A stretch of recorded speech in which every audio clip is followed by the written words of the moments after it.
Good luck and play on, America.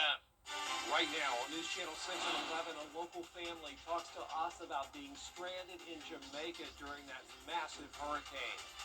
Also ahead, South Carolina's governor coordinating a statewide effort to help feed families. He's counting your donations to help local nonprofits ahead of the SNAP benefits suspension. And another local shooting involving teenagers. Tonight, we're talking with local leaders about long-term solutions. Your News at 11 starts now. Live from Television Park, this is WJBF News Channel 6 at 11.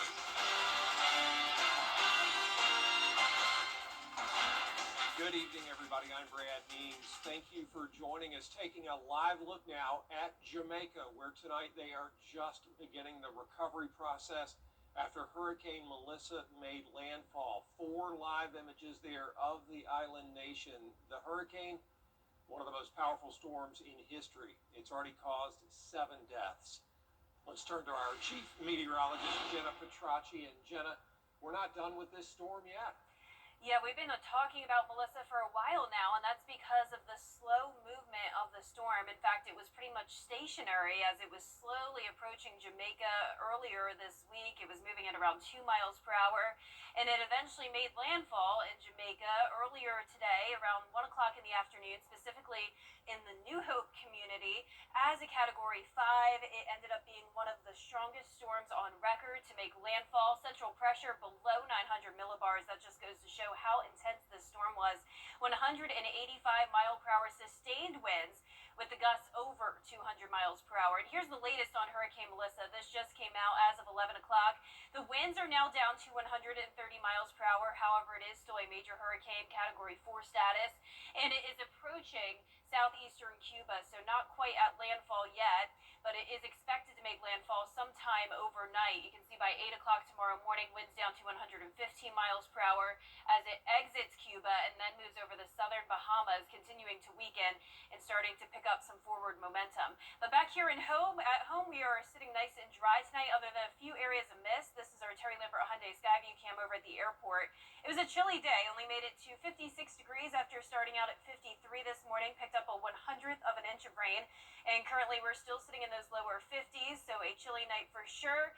And you can see the cloud cover here on satellite and radar. So coming up, I'll have more details on your forecast as we will be tracking more rain coming in from the west, so stay with us. But back to you, Brad. All right, Jenna, thanks. And as some places start their recovery efforts, others in Melissa's path brace for impact. That's chilly and cloudy weather once again tomorrow, with scattered showers moving in starting in the afternoon. And then by Halloween, we are back to sunshine and dry weather continuing into the weekend. I'll have your full Wave for 6 forecast after the break. It's time to go see Headlines on News Channel 6, brought to you by Southpaw Roofing. Now, your most accurate forecast with WJBF Live 5/6. Welcome back. I want to start out with a very special shout out to the American Heritage Girls Troop from Grace Baptist Church in Evans. They came by the studio last night and got to pretend to be meteorologists with me, and they did a fantastic job, and I heard that they did earn their weather badge because of it. So thank you all so much for coming by. It was awesome meeting all of you and your sweet parents, and thank you to Catherine for setting up this visit with me. Now, we did have a cloudy day once again, with some areas of drizzle and mist, primarily in our South Carolina counties, where we picked up around trace amounts of rainfall. A lot of places did stay completely dry today, but Aiken saw some rain. It was very damp outside as I was checking in frequently on our Terry Lambert Hyundai Skyview cam there. We're now at 52 degrees, pretty much the same temperature it was earlier today, so the temperatures have been around the same from the nighttime into the daytime, and we have a northeast wind consistently coming in up to around 5 to 10 miles per hour. Current temperatures are now down into the upper 40s north of I-20, the rest of us in the low 50s, with those wind gusts up to around 25 miles per hour, especially in our northern counties there. Our satellite and radar really not showing much going on, though, so it is a dry night. We're getting a bit of a break as that one low pressure system has moved out to sea and another one is coming in. So first we're going to see this warm front pass by, then that will be followed by a cold front. So we're still going to have that wedge weather tomorrow, but it will be slightly warmer as that warm front situated across the CSRA, with a lot of us getting into the 60s, some of us even possibly touching the 70-degree mark. And that cold front will start to bring us some scattered showers into the afternoon hours. But starting out your day dry, other than some drizzle and mist, upper 40s, then climbing into the low 60s as the afternoon goes on. Here's a look at what lurks ahead, but don't be alarmed. It's not a spooky forecast for Halloween weekend. In fact, it's looking beautiful. Sunny skies, temperatures sitting about the same 60s in the afternoon, and then look at the lows, upper 30s to low 40s. We even could see some frost advisories issued on Friday and Saturday nights for the first time this year, so we'll keep you updated on that. But here's a look at that futurecast starting tomorrow at 3 p.m. Spotty showers moving into our western counties, continuing to move across the rest of the CSRA. Very scattered and light in nature. Some heavier downpours can't be ruled out, but really not a lot of heavy rain here. No threat of severe weather. It continues until around midnight for our South Carolina counties, and then Thursday will be completely dry. So through Wednesday, some of us could get an additional 1/10 of an inch of rain to 1/4 of an inch of rain, but that's about it. But all of this rain this week has definitely been beneficial.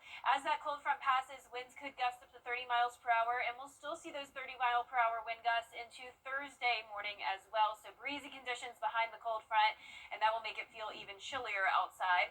Lows tonight are definitely going to be chilly, right around average though in the upper 40s. Highs tomorrow below average, 60s north of I-20, then touching 70 around Swainsboro tomorrow, but still below our average of 75. And I'm expecting those below average temperatures to continue over the next 10 days. Once again, we will be falling into the upper 30s this weekend, so look out for that.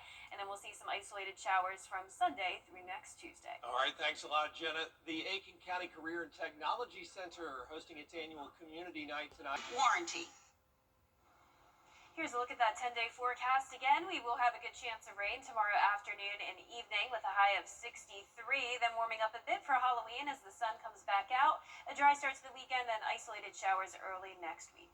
A zoo in Missouri kicking off this fall season with a pumpkin smash. Just a few days until Halloween. What a great time to give Hugo, the Asian elephant, a chance to stomp some pumpkins. And not only did he stomp them, he ate them.